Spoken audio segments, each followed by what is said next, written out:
Hello and welcome to the BA News Show, your weekly news show every Friday at 5 p.m. with your hosts, me, I'm Rich, and of course my good friend and partner on the channel, Tabs. Say hello, Tabs. Hello everyone, hi BArcadians. Yeah, partner on the channel, Rich. That's not I said that. So as usual, we would be, as normal, we would be talking through this week's news items, but we thought since it's the last show of the year, it might be nice to do a sort of year in review of everything about this year, what we liked, what we didn't, etc. So we'll be doing that. Sure, we'll get into that shortly, but normally we start the news with a bit of what we've been playing this week, but since it's much the same as last week and the previous week, we thought it might be nice to talk through what cool items that we got for Christmas that are gaming related. So, without further ado, Tabs, what did you get, buddy? I shall let you know. I've got 3 things to show and tell today, which I was really chuffed with. Hopefully, BArcadians, by the way, you can hear me a bit better than normal. We've actually, following some feedback, tried to experiment with the sound. We're on Discord now. We're still not quite there with it, but hopefully it's in the right direction. So first up, we have, hopefully you can see that, Sam Porter Bridges Funko Pop Vinyl. Of course, from Death Stranding. You can even see the little BB there. Hopefully you can. Amazing. Really nice detail. Really chuffed with that. Love his little goatee as well. And quite a little sad expression on his face. So that's for the curio cabinet. Next up, to get my teeth stuck into, we've got Demon Souls on the PS5. So still in its cellophane, you'll notice. I want to finish off Cyberpunk 2077. I'm not far away before I get my teeth into this. And yeah, by all accounts, a true next-gen showpiece of the PS5. And then finally, I will whip this guy out. So this is a Horizon Zero Dawn 4LP box set of the soundtrack, essentially on white vinyl. Oh, amazing. So this has been out of print for a while, but this was a new print that came back in, I think, only a few months ago.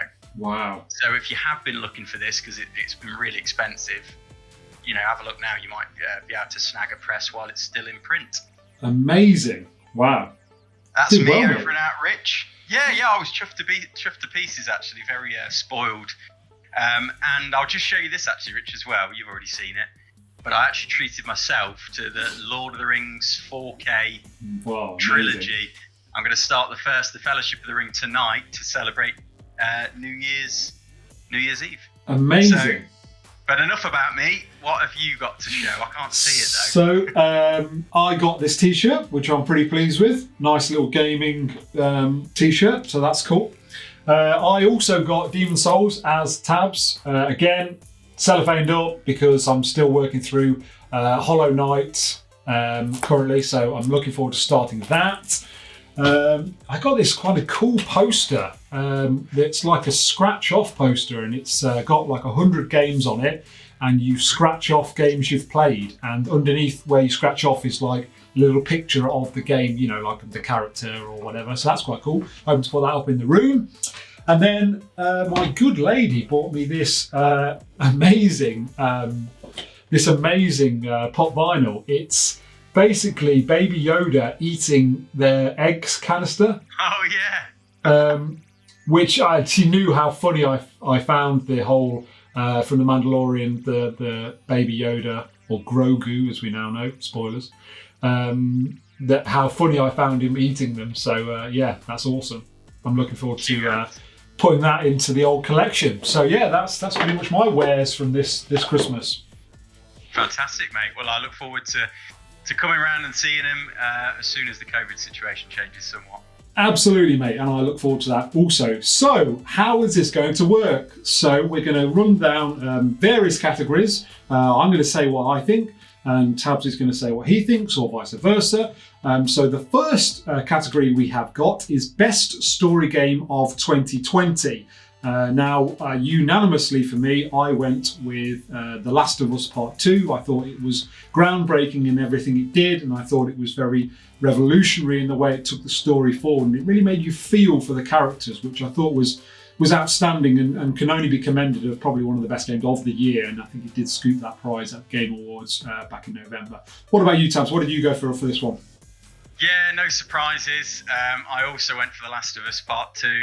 You know, very much as you say, mate. They just did some wonderful things, some brave things, incredibly courageous things, and creative things. They didn't try to just, you know, rehash old ground or repeat the same story beats we saw from the first one, or, you know, importantly, please fans over service fans, which, you know, I know there's a place for that sometimes, and you've got to strike a balance maybe, but at the same time, how can you ever expect, you know, these pieces of art to grow, and these artists behind them to express themselves if, you know, you're not ready to go with the flow and welcome in change. And I think, you know, the kind of perspective switch they did and shift halfway through the game, you know, we've never really seen that, at least to the extent that we saw in Last of Us Part 2, done before. And it was just an emotional roller coaster, the like that, you know, it really left me for a couple of weeks. I couldn't stop thinking about it. And for a game to be that thought-provoking, you know, I think it really does start to push the medium on. And, you know, again, people might start to take gaming a bit more seriously if we see, you know, more examples of that in the future. And I welcome it personally. So, yeah, thoroughly deserved best story game of 2020. I think it speaks volumes that the one thing that we're all talking about that game is not, oh, the graphics aren't as good as they should be, blah, blah, blah, blah, or it's got glitches or whatever. We're solely talking about the brave choices they made about the story. So the one thing that's defined as a game is a story-driven game. That's what we're all talking about. You know, other games we should have been talking about, you know, the material within the game, but you know, we're talking about problems with the game. I'm obviously talking about Cyberpunk on this one. So I think it's really, really important that that's the one thing. The game was so well done that we're all talking about, oh, they shouldn't have done that. Oh, I wasn't sure about that. And I think that was just an incredible achievement by Naughty Dog. So, yeah, amazing. Don't get me wrong, mate. I mean, we'll move on, I promise. But don't get me wrong. It's not the most fun game in the world. No. It is not got the best kind of progression in the world. It is not the happiest game in the world by any stretch of the imagination, but without a doubt the story is meaningful, and it had a real effect on me, and it took me on a real emotional journey, and I think that is an achievement in and of itself. So, and I think that is a really good segue into what we've done. We've actually split best game of the year into 3 categories, and there's a reason for that. And as Tab says, although we found that the best game of the year, we didn't find it the most fun to play, and we didn't find it the most, I don't know what, the most all-round game to play this year, because in terms of, there was other contenders that maybe we in some ways found more enjoyable to play, even though the experience we got from it was different in entirety.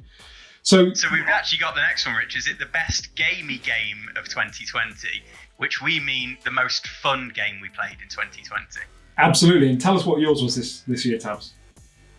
Yeah, so I think a pretty easy one for me, and it's Hades, which I played on the Switch.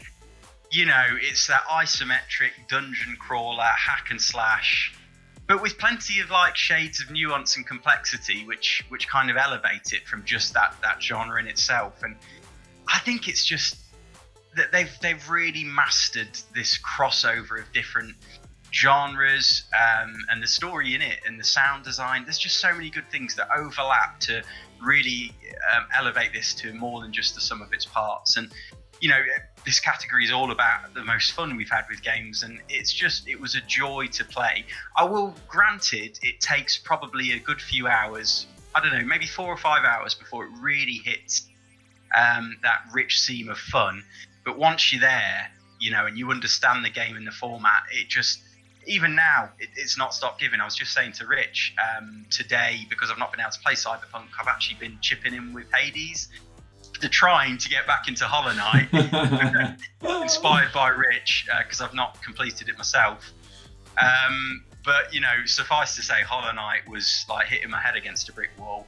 I played a little bit of Hades, and it was just like, oh my God, you know, the smile on your face, that sense of power as you bash through the game with, you know, your weapon of choice.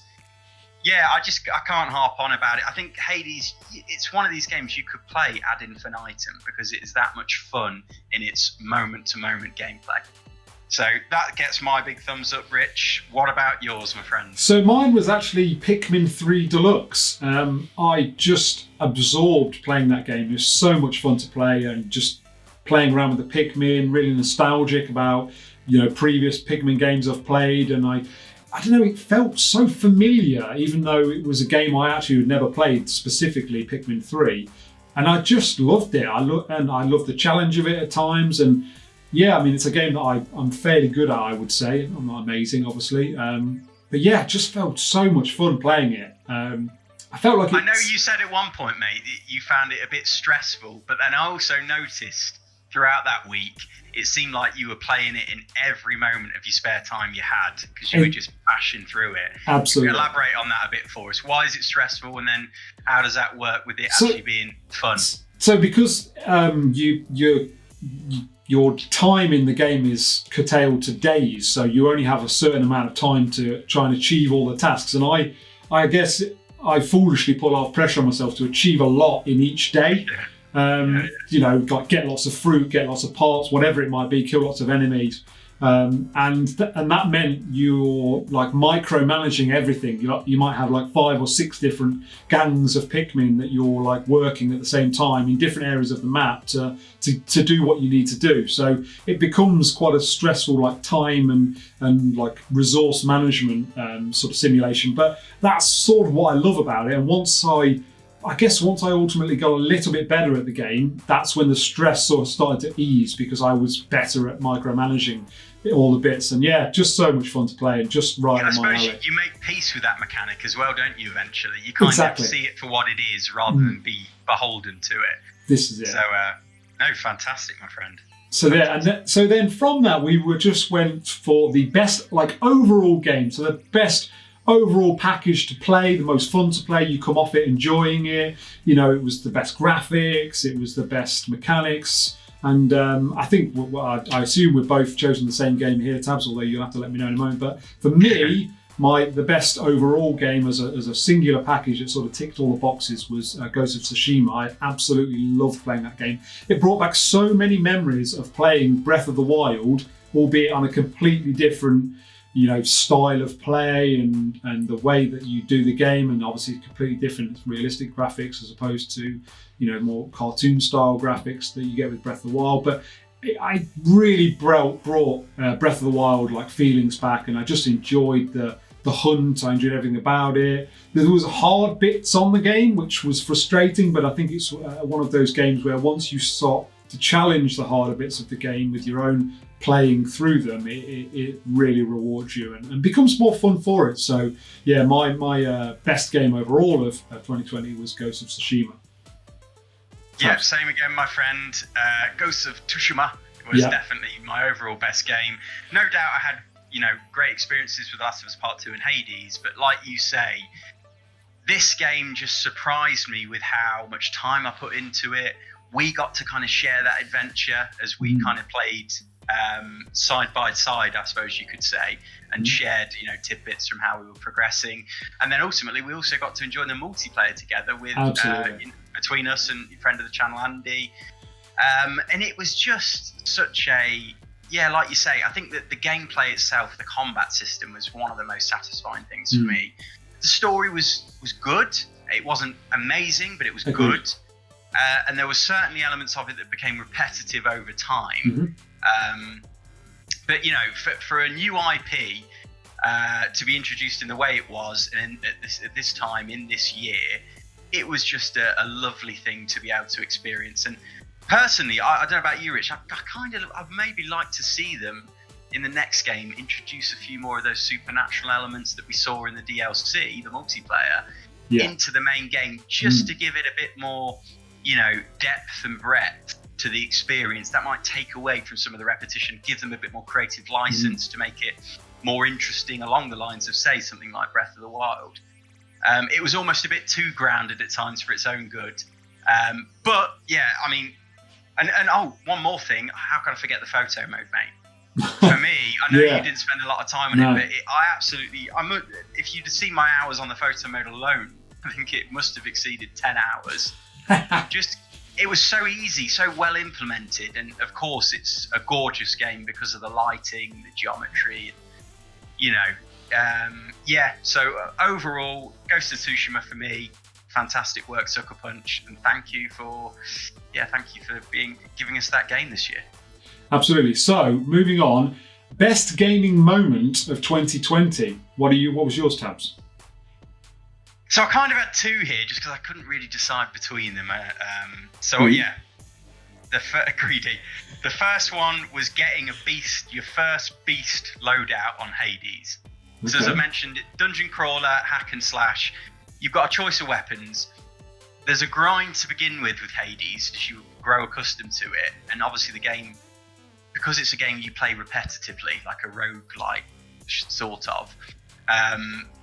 They don't want you to complete the game first go. So there's a bit of a learning curve, but once you crack it, you begin to unlock some things. And the gods, as you work through these levels in Hades, the gods give you these gifts, which essentially buff you and enable you in interesting ways to, smash the enemies easier and quicker. So essentially, once you first land on this brilliant loadout, because you make a choice each time, the gods offer you different gifts. You make a choice each time, and knowing that you apply your experience, you know how up to that point, and a bit of luck because you land on your feet with the right gifts, and suddenly you've got this masterful loadout that is literally makes you feel like a god, and you're just killing enemies wave upon wave without even trying because of this loadout essentially. And it's just such a satisfying experience that I recommend anybody who's not played it yet, get your teeth into that, because it is just such a fulfilling experience for a video game. And then the second one, mate, I think we both agree on this. I don't know if it's in yours, but climbing in Astro's Playroom. Absolutely. On the PS5. So we've talked about it a little bit before, but essentially it's got this lovely system of using the shoulder buttons as a grip on each hand, and then the motion controls to kind of orient the character's, the avatar's body on screen. And it was just such a combination of sensory, along with the dual sense and the vibration, just such a sensory, convergence, if you like, that just made it feel extraordinarily fun to play.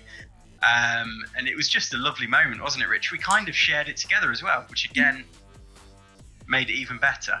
So absolutely, yeah. And we've both said that's got to be a game. Someone's got to take that idea and fully form it into a fully fledged, free climbing game, whatever. I mean, Tabs, you said that you've had a similar idea before when we were speaking about this, but that's a whole nother thing in its entirety. But yeah, someone's got to take that. But my actual best gaming moment of 2020 was actually defeating the Queen Valkyrie on God of War. That was like my big defining moment this year in gaming. That was the thing that spurred me on to try and be better at games this year, I guess, in some respects. It was during a period of lockdown in the UK right at the start of the virus, and I'd been meaning to start God of War for a long time, and this year I finally had the time to do it, so I jumped on it, and 100% of it got the platinum, which was awesome. But yeah, defeating the Valkyrie Queen, which took so many attempts and different loadouts and practice, and yeah, it was just a really special moment to defeat that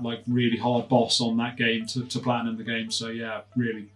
It's really interesting, mate, because that has characterised your year, hasn't it? You've never, I think until that point, I don't think you'd ever really flogged yourself as hard to achieve something in a video game. And obviously the Valkyries demand that because they're just really rough.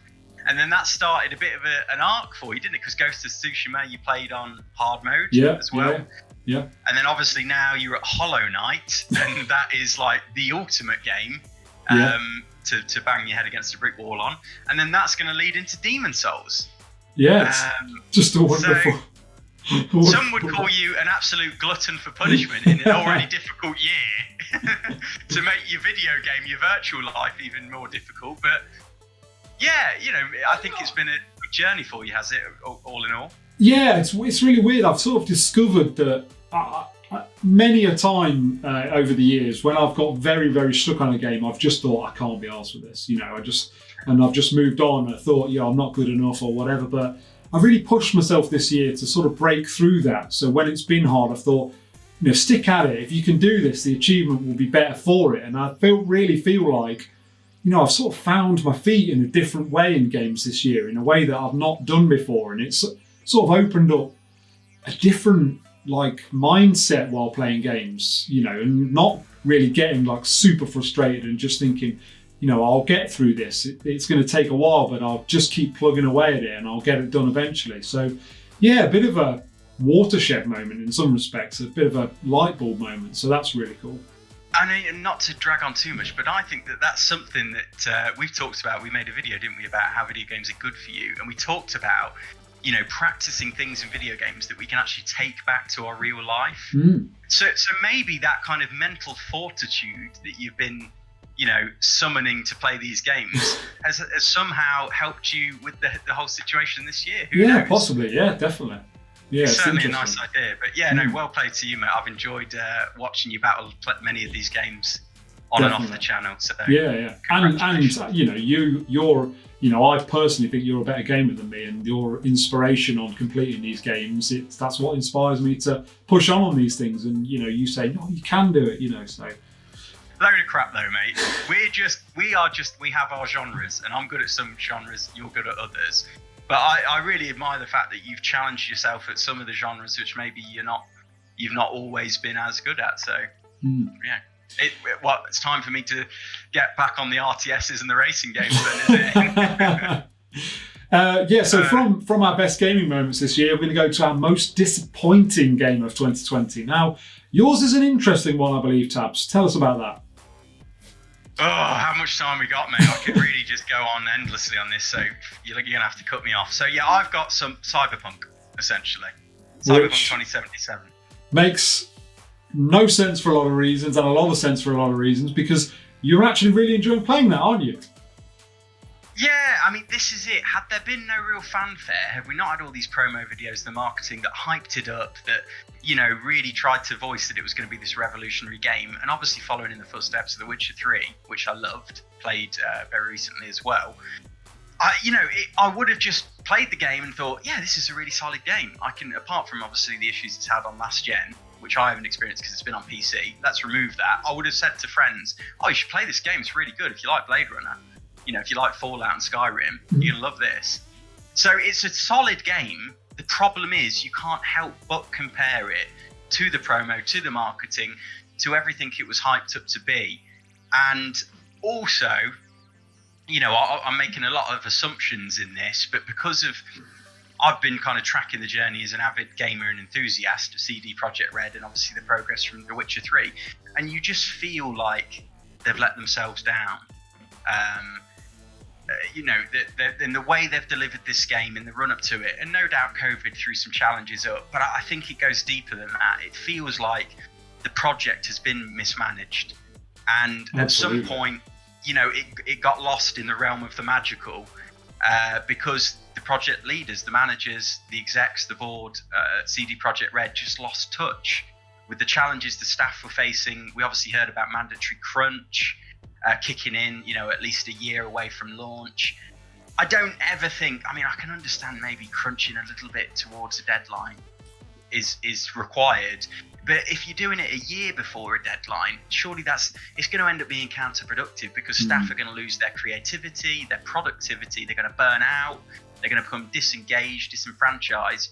It's just not a good thing, and that just tells me that I think the project, they scaled up for The Witcher 3, and they just suffered severe growing pains because of, I presume they had to enlarge their studio, and then they took on this monumental project in Cyberpunk, huge in scale and scope, targeting such an array of hardware. They just had everything up against them, and surely there was a point in development, let's say 3 years ago, I'm sure the developers were saying, this is not where it needs to be. I'm sure they were shouting at the higher ups, and they just decided to, I don't know, ignore them, keep existing in the realm of the magical and not the realm of the practical. And they didn't make the right calls. And, ultimately it's bodged the launch. and for me, compromised, even on the PC, where it doesn't suffer from loads of bugs and glitches and it plays relatively well, it feels to me like it's not in its final form that it should have been. Like it's been compromised on so many of the parts of it. And it's not been integrated, balanced properly. And it's just a bit disappointing for a genre of game that I really love. I'm in love with Blade Runner the movie. It's one of my favourite films of all time. And whilst it's not a bad game, it just doesn't feel like it's the game it could have been. So, like I say, mate, I can go on and on, but draw a line under me there. Right, step down off that soapbox. So the most disappointing game for me of 2020, I think if Cyberpunk had been on my radar, I think I would have been the same on that. But because Cyberpunk's not really on my radar, because I don't play first-person shooters, because as widely documented on the channel from time to time, I get motion sickness with first-person games.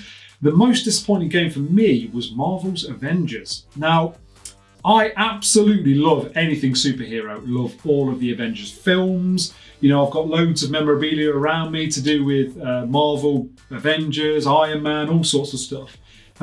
So on the face of it, an Avengers game sounds amazing. But they've colossally effed it up. And it's just a terrible, terrible game full of crappy nonsense that's just not worthy of being played, and that is so disappointing. I mean, it's so unworthy of being played. I've not even played it. I've not brought myself to purchase the game and play it. It's bombed that much with reviews and stuff that it's just like trash. It plays rubbish. It has no imagination with what they've done with the game. They could have done so many things with the game. They could have done, things with Iron Man, loads of stuff with Iron Man, and it's just fell so flat that it's not even been worth playing. And they've taken a lot of heat for that. Perhaps not as much heat as Cyberpunk took. But yeah, that's one of my game that I would have adored to play had it been done well, and I don't get to play it now because it's basically rubbish.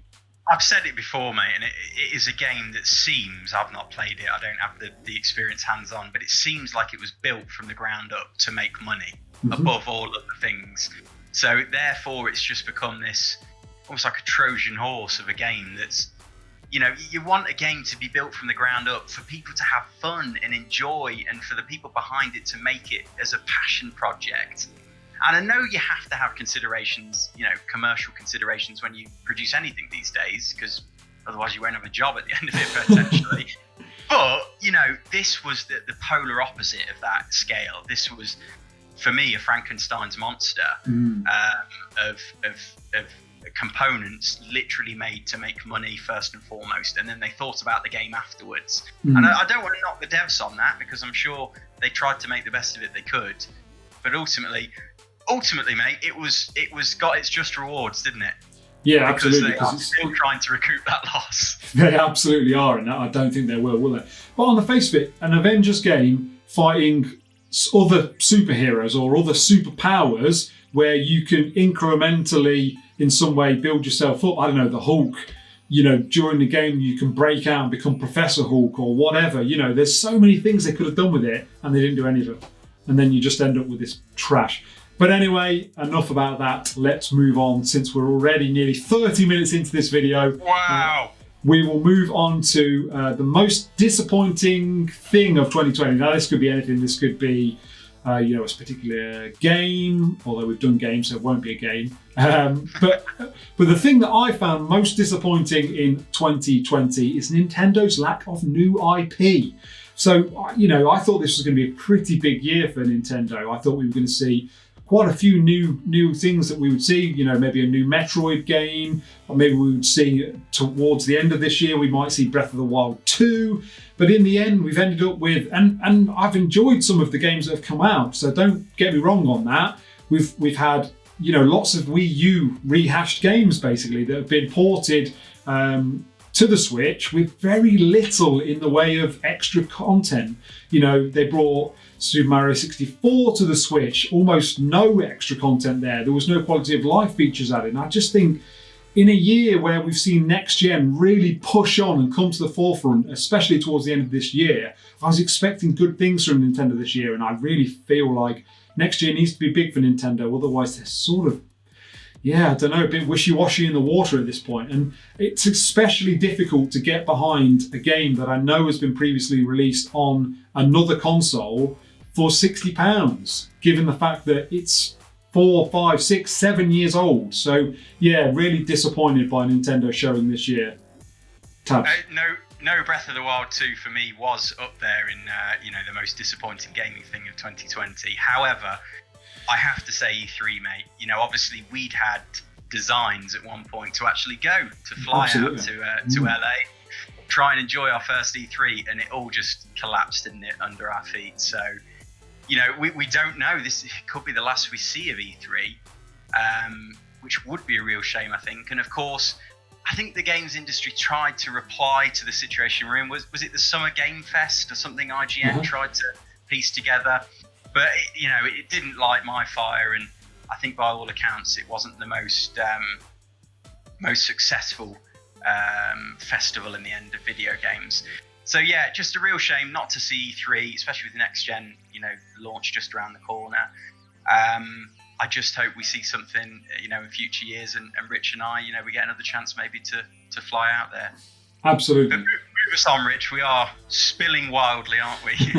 We are. So, on the channel now, what was the best moment on Binary Arcade this year for us? So my favourite thing on the channel this year was building the NES with Tabs this year. Such a lot of fun. The Lego NES, that is. It was such a lot of fun. Really cool detail in the model. When I, thanks Tabs for letting me sort of share that journey of building the NES with you, because I really did enjoy it, and I know it's behind you somewhere there. Yeah, I'm looking for it now. Here we go. There, you can see that. So just a really fun thing to do this year, and I really enjoyed doing that, Tabs. Yeah, absolutely, mate. I really enjoyed that too. It was great fun. And on that same weekend, this is my kind of favourite time together, because that's really what Binary Arcadia is a lot about. It's me and you enjoying games together, enjoying our passion together, and sharing that with others. So yeah, working on the BArcade project, the fateful BArcade project, which is still in development. We've had some COVID-19 issues with it too. Yes. But essentially on that same weekend, we put some solid work into it. But I just remember I can't remember what we were even giggling about, but we kind of, a bit of delirium, no doubt, kind of kicked in, and we were just in hysterics over the ridiculousness of... I think there was one moment where we were filming a piece which we've not actually made a video of, because it's not really finished, because COVID hit, and we need to get back together to do things. At the moment, we can't get back together to do things on it. But I remember we were filming a video, like an update video of what would happen on the Barcade, like where we were up to. And the Barcade was booting back up again. And in the sequence of booting back up again, for whatever reason, the software on the RetroPie booted up in a completely different style, like this theme that you have. And that was just hilarious, because we had no idea why it had done that. And I thought that was like fairly typical of how it went on the Barcade that weekend. Yeah, absolutely. It was just, I think in the end, it was like the save would exceeded the memory size because we'd not set it up properly. And it was basically just the code was falling to bits and acting hugely unreliably. And yeah, like I say, a bit of tiredness and delirium mixed in, and we were just in stitches. So kind of most enjoyable moment together, as a channel. The biggest achievement, though, for me, worth a mention, Rich, just before we move on, was releasing our first parody song, the Torn parody song on the channel. I was really proud of us for what we'd achieved there. It took a lot to bring together, although it didn't quite cause the ripples we wanted on YouTube and social media. I'm still proud of the fact that we put that together, and your guitar solo was just the stuff of legend. So. Yeah, it was good fun, and it is a shame that more people haven't watched that and commented, and it's grown some legs and done some great work for the channel. But nevertheless, it was such a fun project to do, and actually was quite the time in the making. So it was good to get that done and dusted. But finally, we will leave you on this game. We've got two more. We've got two more.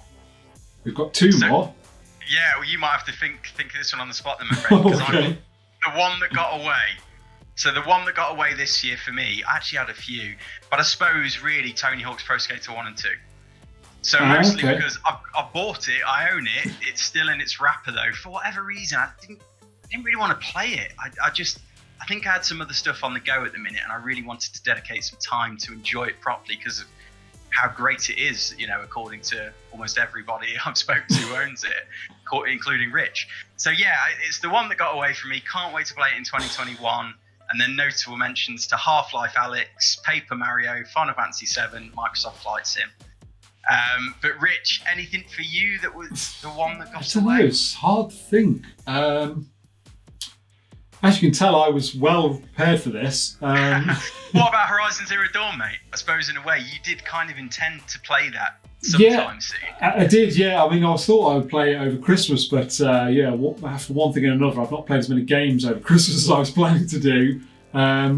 So yeah, I guess maybe that's one. I did plan to play that this year, and it didn't happen. Yeah, we'll go with that. I can't think of I can't think of any other games that I thought, I wish I played that this year. Sorry about the curveball, mate. That's all right. It's fine. Move us on. Finish us off. So we thought we'd end this year in review with what we are looking forward to or watching out for next year in 2021. So I'm going to go with God of War, the new God of War. I'm really excited for that. Even if we don't see that game finished next year and released, I'd like to see some what it's going to look like, because it was the previous God of War on the PS4 was definitely one of the best looking games of the last generation. Obviously, Horizon Forbidden West, can't wait for that. That's already looking amazing, and I'm hoping that'll get this 2021 release date. And of course, the one missing from this year, Breath of the Wild 2. I'm very excited to see new stuff on that and what they're going to do with the story. So yeah, a lot to look forward to next year. What about you, Tabs? Yeah, I mean, first of all, I think I'll just say, mate, I'm going to have to check my own expectations, because I was really looking forward to 2021. Everything we've seen on the calendar potentially looks amazing. There's so much of it.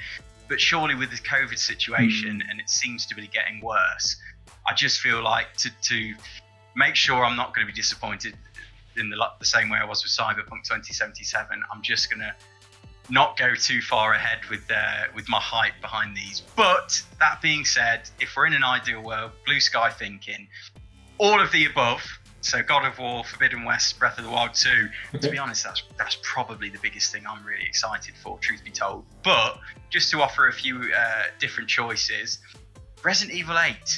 I've heard some really good things from the Twitter sphere about how Capcom are aware they've got something really special on their hands with Resi 8. And because also of the comparisons and similarities to the Resident Evil 4, one of my favourite Resident Evil games of all time, I think I'm ready for that. Now, it's a first-person perspective, at least we think, which I'm not that keen on, but I'm ready to bite the bullet on that to experience, hopefully, this masterpiece of a Resident Evil game, if everything we hear is true. Another one, Monster Hunter Rise. Okay. So obviously we ploughed hours and hours, my friend, into the Monster Hunter World on the PS4. This is on the Switch. It's looking great from what we've seen.